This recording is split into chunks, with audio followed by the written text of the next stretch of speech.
Bienvenido a esta cápsula informativa del Programa Internacional de Desarrollo en Emergencias Médicas. Mi nombre es Jaime Charfén y vamos a considerar el día de hoy el tema de la administración de oxígeno a flujos altos en el paciente con infarto del miocardio. Convencionalmente, el tratamiento del paciente con infarto agudo del miocardio o el paciente con dolor torácico incluía la administración de morfina, oxígeno a flujos altos, nitroglicerina y aspirina. En esta cápsula informativa nos vamos a concentrar en la administración de oxígeno a flujos altos en el paciente con infarto agudo del miocardio, el paciente con síndrome coronario agudo o con dolor de tórax. La medicina prehospitalaria ya es, como la medicina de urgencias, una rama más de las ciencias médicas. Como tal, la idea es practicar medicina basada en evidencia. Esto quiere decir que queremos administrar la mejor medicina para el mayor número de pacientes. Esto implica que tenemos que hacer estadística y tenemos que realizar estudios para asegurarnos de que el tratamiento que estamos administrando efectivamente esté basado en evidencias. En la medicina de urgencias y en la medicina prehospitalaria existen muchos paradigmas. Uno de los paradigmas más comunes, y esto es algo que se estresa tanto en la educación inicial como en la educación continua de los cursos LS, PHTLS, AMLS, ACLS, LS, LS, etc., era que la primera intervención que debemos realizar en un paciente el cual consideremos o sospechemos que está en estado crítico, incluyendo el paciente de infarto agudo del miocardio, dolor de tórax o síndrome coronario de agudo, era la administración de oxígeno a altos flujos. Entonces lo que hacíamos era tomábamos una mascarilla no recirculatoria con reservorio a 15 litros por minuto y se la poníamos al paciente. Esto era o lo realizamos intuitivamente debido a que respiramos oxígeno en cada respiración. Este oxígeno se utiliza en nuestro metabolismo y el hecho de que haya una ausencia de oxígeno significa que la fisiología del cuerpo humano, específicamente de la célula, cambiaba. Entendemos que el oxígeno es un gas o un químico que es sumamente necesario para la vida. La diferencia entre respirar oxígeno del medio ambiente y el administrar oxígeno a altos flujos es que cambiamos la concentración del gas. Entonces hablamos que si nosotros respiramos oxígeno, en este momento la mezcla de gas que entra a mis pulmones, hay una concentración del 21%. Y eso es parte de la fisiología normal. Después de todo, se necesita para la vida. Desgraciadamente, cuando nosotros administramos oxígeno, dependiendo del dispositivo que utilicemos, puede ser una canula nasal, puede ser una mascarilla de Venturi, puede ser una mascarilla no recirculatoria o puede ser la bolsa válvula mascarilla, incrementamos la concentración de oxígeno la cual el paciente está respirando. Y esto tiene serias implicaciones. Esto ya no es una duda o ya no sospechamos que puede causar daño. Ya hay evidencia que demuestra que el oxígeno a altos flujos puede ser detrimental en la condición médica del paciente. Vamos a considerar la evidencia. En un estudio publicado en Resuscitation en el 2007, se identifica que cuando al paciente neonatal se le reanimaba con oxígenos a flujos altos, había un incremento en la mortalidad letal. Hace unos años nosotros íbamos a certificarnos en la Neonatal Resuscitation Program o programa de reanimación pulmonar y una de las intervenciones primarias era vamos a reanimar al bebé con oxígenos a flujos altos. Desgraciadamente identificamos que hay un incremento en la mortalidad letal y las guías para la reanimación del paciente neonatal ahora recomiendan la administración o la reanimación del bebé con aire ambiente. Austin y sus colegas en el 2010 publican un estudio en el cual examinan el efecto de administración de oxígeno a flujos altos en la mortalidad del paciente de enfermedad pulmonar crónica obstructiva en el medio prehospitalario.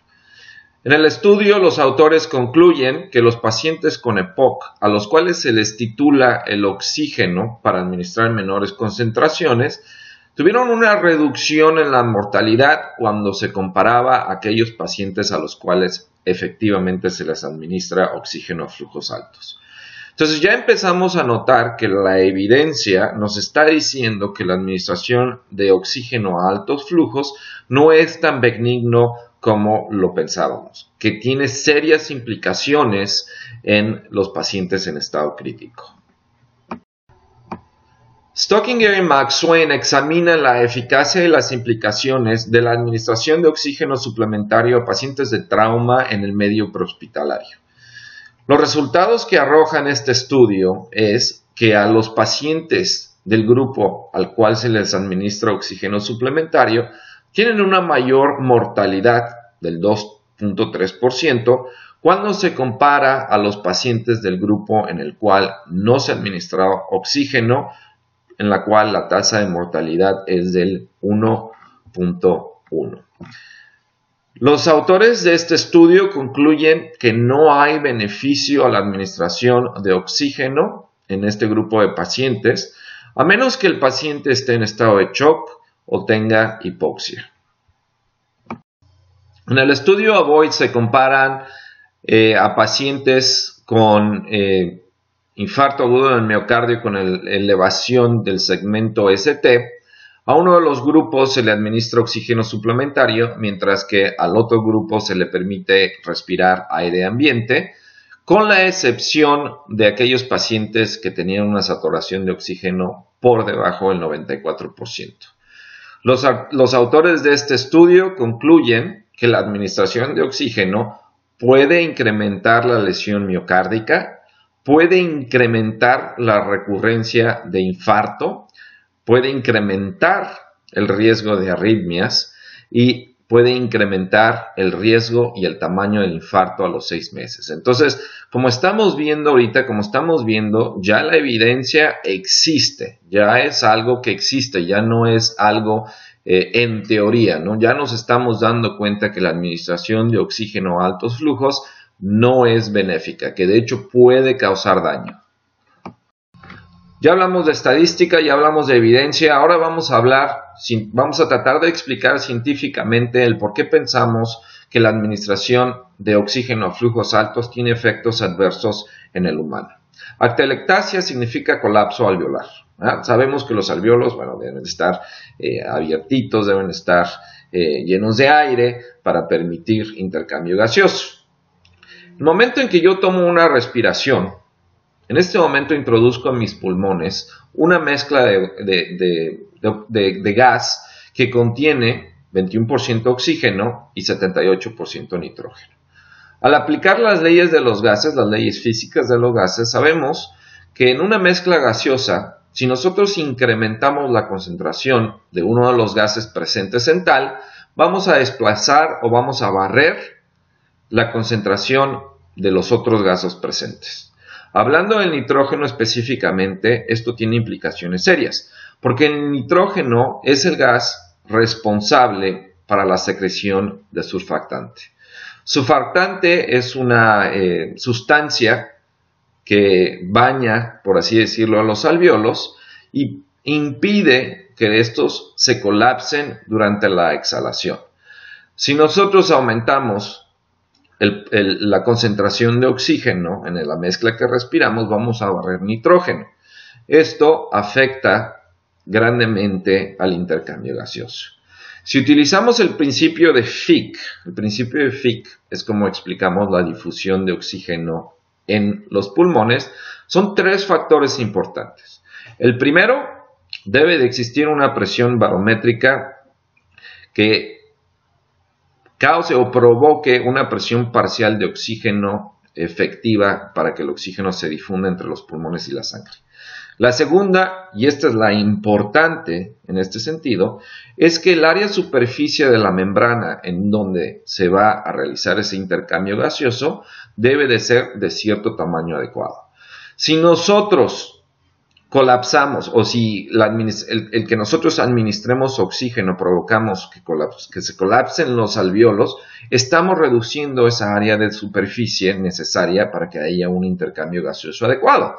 Entonces estamos viendo ya, estamos entendiendo que la administración de oxígeno a altos flujos no es tan benigna como pensábamos anteriormente. El oxígeno es necesario para la vida. Sin oxígeno no podría existir vida en el planeta Tierra. Sin embargo, también sabemos que el oxígeno es un radical libre. Los radicales libres son sustancias que pueden causar daño en el cuerpo humano. Nosotros recibimos radicales libres por el sol, algunos químicos presentes en la atmósfera, medicamentos, virus y bacterias. Bueno, todos estos factores producen radicales libres. Nuestro cuerpo contrarresta esos radicales libres mediante antioxidantes. Todas las personas que hacen ejercicio ahora, que son super fit y que son el CrossFit y toda esa cosa, recomiendan el consumo de alimentos ricos en antioxidantes. Y es precisamente la idea de esto, ¿no? Poder contrarrestar esos radicales libres. El gran problema aquí es que el tejido isquémico es extremadamente sensible a los radicales libres. Todos conocemos la lesión por reperfusión. La lesión por reperfusión es aquella que ocurre en el tejido cardíaco con isquemia una vez que se restablece el flujo sanguíneo a esa área, ¿no? Y es mediada principalmente por radicales libres. Esto produce estrés oxidativo y daña a la célula, ¿verdad?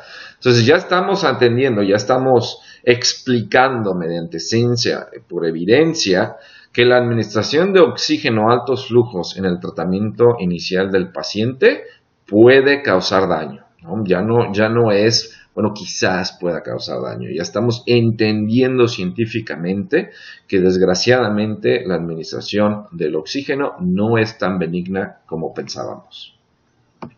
Hace unos años ustedes recordarán que hablábamos de hiperventilación en el paciente con incremento en la presión intracraneal, ¿no? La idea era administrar más oxígeno porque el oxígeno vasoconstriñe y tratar de barrer el dióxido de carbono porque el dióxido de carbono vasodilata. Este principio también es aplicado al corazón. El oxígeno vasoconstriñe, tiene la capacidad de vasoconstriñir.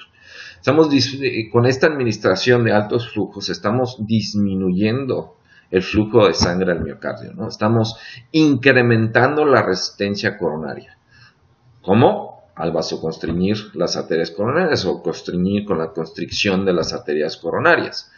Esto causa que haya una disminución en el efecto de vasodilatadores como la nitroglicerina, que es lo que estamos utilizando. Queremos tratar de provocar cierta vasodilatación en un intento de mantener cierta perfusión a ese tejido infartado, ¿no? Entonces, esto claramente empeora la isquemia del tejido cardíaco y, consecuentemente, el tamaño del infarto. Las guías 2010 de la American Heart Association ya no recomiendan la administración de oxígeno a altos flujos en el paciente de dolor torácico sin hipoxia. Para estos fines vamos a definir hipoxia de una saturación de oxígeno por debajo del 94%. Entonces, si el paciente tiene una saturación por debajo del 94%, puede ser pertinente administrar oxígeno. Sin embargo, también estamos hablando de la concentración que se va a administrar. Anteriormente lo que se hacía era, llega el paciente, ¿verdad? Tiene una saturación del 91%, lo que vamos a hacer es ponerle inmediatamente una mascarilla de no recirculación con reservorio a 15 litros por minuto para tratar de administrar la mayor concentración de oxígeno. Y bueno, esto ya parece no ser apropiado. Queremos utilizar el dispositivo para poder mantener una saturación de oxígeno por arriba del 94% y a su vez tratar de administrar la concentración más baja de oxígeno posible para llegar a esa meta, para que el paciente sature arriba del 94%. Este es un factor que todavía veo en Estados Unidos, tanto en el medio prehospitalario como en urgencias de los hospitales. Lo primero que se hace cuando llega el paciente con dolor torácico es vamos a ponerle una mascarilla de no recirculación con reservorio a 15 litros por minuto para tratar de administrar la mayor concentración de oxígeno posible o disponible, ¿no? Esto no es benigno. Esto ya entendemos y estamos a punto o estamos buscando formas de cómo probarlo definitivamente, de que el oxígeno, la administración de oxígeno a altos flujos no es algo benigno o no es algo que tenga implicaciones serias en la fisiología humana, ¿no? Ya tenemos que empezar a considerar esto, ¿no? Ya, como habíamos mencionado anteriormente, bueno, la medicina de urgencias ya tiene años buscando practicar tal basado en evidencias. El medio prehospitalario recientemente ha sufrido un par de golpes por ahí en cuanto al tratamiento que administramos al paciente, tal como es el uso de la inmovilización cervical indiscriminada. Bueno, ese es el mismo factor, ¿no? La administración de oxígenos a altos flujos indiscriminadamente, empíricamente, no es apropiado.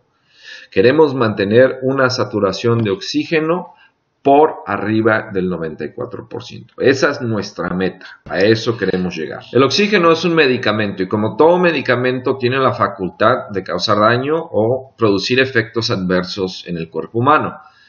Ya lo explicamos con teorías científicas, ya hablamos de estudios múltiples que existen, que nos están apuntando directamente a que el oxígeno no es benigno como pensamos, no es algo que podíamos administrar indiscriminadamente o empíricamente, ¿no? Debido a esto es necesario ajustar nuestra práctica clínica, ¿verdad? O sea, tenemos que entender que ya pensamos que puede no ser, no nada más benigno, pero que puede causar si nosotros seguimos administrando oxígenos a altos flujos en nuestros pacientes. Lo que hemos revisado en esta cápsula informativa no quiere decir que jamás vamos a administrar oxígeno. Sigue habiendo pacientes a los cuales vamos a tener que administrar oxígeno. Sin embargo, la idea es titular por medio de la saturación de oxígeno la concentración que le vamos a administrar al paciente, ¿no? Si el paciente tiene una oximetría por debajo del 94%, bueno, va a ser necesario administrar oxígeno. Sin embargo, hay que decidir juiciosamente, por así decirlo, qué dispositivo vamos a utilizar. En muchos de los pacientes esta situación se puede corregir con la administración de oxígeno con unas puntas nasales, ¿no? 2 o 3 litros. Ya no estamos administrando una cantidad exagerada de oxígeno, una alta concentración que, como ya revisamos, tiene toda la posibilidad de causar daño. Otro tipo de pacientes en los cuales vamos a administrar oxígeno es en los cuales se encuentra compromiso en la permeabilidad de su vía aérea, como puede ser durante la epiglotitis o cuando existen quemaduras por gases supercalentados a tal. Seguimos utilizando preoxigenación en el paciente, en el cual vamos a realizar la intubación de secuencia rápida, y la idea es incrementar las reservas de oxígeno por si existe intubación fallida, nos va a dar tiempo para implementar algún otro método antes de que el paciente sufra una disminución significativa en su saturación de oxígeno. Te agradezco muchísimo tu atención, te invito a conocer nuestro sitio de internet www.pideme.org. También te invito a que le des me gusta a nuestra página. Nosotros estaremos publicando cápsulas informativas como esta semana con semana. Y esperemos que sean de beneficio, ¿no? Esperemos que te gusten.